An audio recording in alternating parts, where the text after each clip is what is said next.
Sharing is caring. दोनों भाई नाश्ते की टेबल पर बैठे थे। प्रियंका, मेरा नाश्ता कहाँ है? भाभी, मुझे भी ऑफिस के लिए लेट हो रहा है। इस पर प्रियंका किचन में से दोनों के नाश्ते की प्लेट्स लेकर बाहर आती है। लो भाई, आप दोनों का नाश्ता।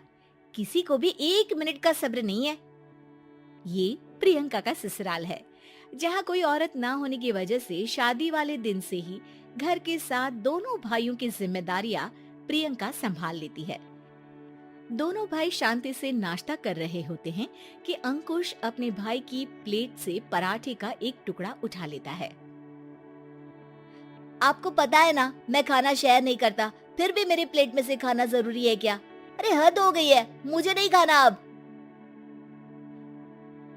अंकुर गुस्से में नाश्ता छोड़कर टेबल से उठ खड़ा होता है। अरे, ये कैसा बिहेवियर है अंकुर? एक टुकड़ा ही तो है। एक हो या आधा, मुझे भूख लगी है तो ये सिर्फ मेरा ही है। उसे भी किसी के साथ शेयर करने बैठा तो भूखा नहीं रह जाऊंगा। अरे बाबा ठीक है, अब इस पर भी लड़ाई। दूसरा बना देती हूँ, पर प्लीज ऐसे खाना बीच में छोड़कर मत जाओ। इससे अन्न का अपमान होता है। ओ प्लीज भाभी, ऐसी कोई चीज होती ही नहीं है। आपके पास पैसे हैं, खरीदो और खाओ। अगर नहीं खाया जाए तो फेंक दो। अरे दुनिया में सब यही करते हैं। अंकुर बैग उठाकर ऑफिस के लिए चला जाता है, जिसके पीछे उसका बड़ा भाई मायूस सा घर में खड़ा रह जाता है। जिसने बचपन से सोने की चम्मच में खाया हो, उसे दुनिया के बारे में क्या पता होगा। वैसे गलती तो हमारी ही है।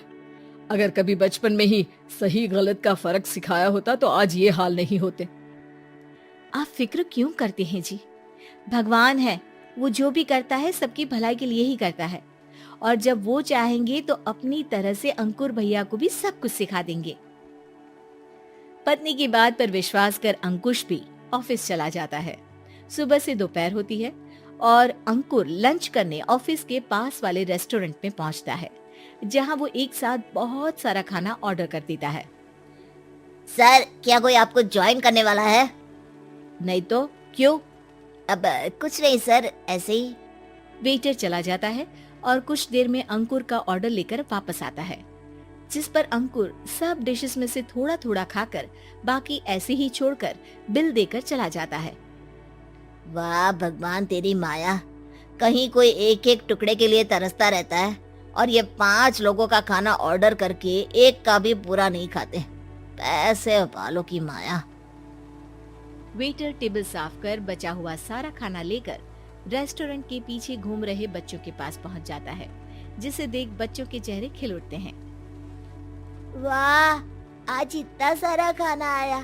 थैंक यू भैया, भगवान आपको खाने की फैक्ट्री बना दे। अगर ये फैक्ट्री मेरी होती तो तुम लोगों को कभी किसी का झूठा बचा हुआ खाना नहीं खाना पड़ता। चलो तुम लोग खाओ, पर ध्यान रखो किसी को पता ना चले, नहीं तो मेरी नौकरी चली जाएगी। इसी के साथ दिन बीतता है और रात को दोनों भाई एक साथ घर पहुंचते हैं। कुछ देर में सब डिनर करने बैठते हैं, जहां अंकुश अंकुर को समझाने की कोशिश करता है। अंकुर, अगर हमें लाइफ में सब कुछ मिला है, इसका ये मतलब नहीं कि तुम उसका गलत फायदा उठाओ, बल्कि तुम्हें उसकी मदद से दूसरों को भी मदद करनी चाहिए। भैया, जिनके पास नहीं है उनकी वजह मैं तो नहीं ना। और ऐसे बहुत लोग हैं जिनके पास सब कुछ है, इसलिए अगर मैं एक इंसान कुछ नहीं करूंगा तो कोई फर्क नहीं पड़ने वाला। तुम्हारे भैया बस एक चीज समझाना चाहते हैं कि जिस चीज की हमारे पास कमी नहीं है, उसे बर्बाद करने से अच्छा है कि लोगों के साथ शेयर करें। इससे हम सिर्फ सामान नहीं, खुशियां भी बांटते हैं, और इसमें तुम्हारा ज्यादा कुछ तो जाएगा नहीं। भैया भाभी की बात सुन अंकुर कुछ बोले बिना उठकर चला जाता है। इसी तरह दिन बीतते रहते हैं, जिसमें अंकुश और प्रियंका कोशिश तो बहुत करते हैं, पर अंकुर पर किसी भी चीज का कोई असर नहीं पड़ता। एक दोपहर अंकुर सैंडविच खाते हुए सड़क के किनारे चल रहा होता है। तभी उसकी नजर आइसक्रीम वाले पर पड़ती है और वो सैंडविच सड़क किनारे फेंक आइसक्रीम खरीदने पहुंच जाता है। अब इसे कहते हैं जिंदगी का सुख। जैसे ही अंकुर आइसक्रीम लेकर पीछे मुड़ता है तो एक आदमी को सड़क से वही सैंडविच उठाते हुए देखता है। वो आदमी बहुत कमजोर, गरीब, जैसे बहुत दिनों से खाना ना खाया हो वैसा लग रहा था।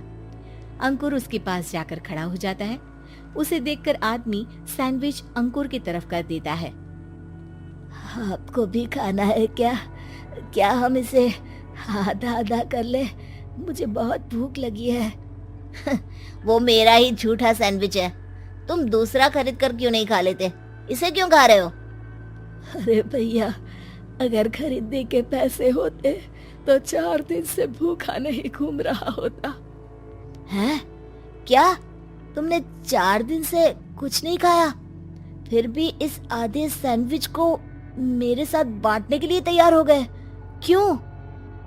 अरे भैया, पैसा नहीं है तो क्या हुआ, इंसानियत आज भी उतनी महंगी नहीं हुई और ना ही उस पर अमीर गरीब का टैग लगा है जो हम उसे रख ना सके।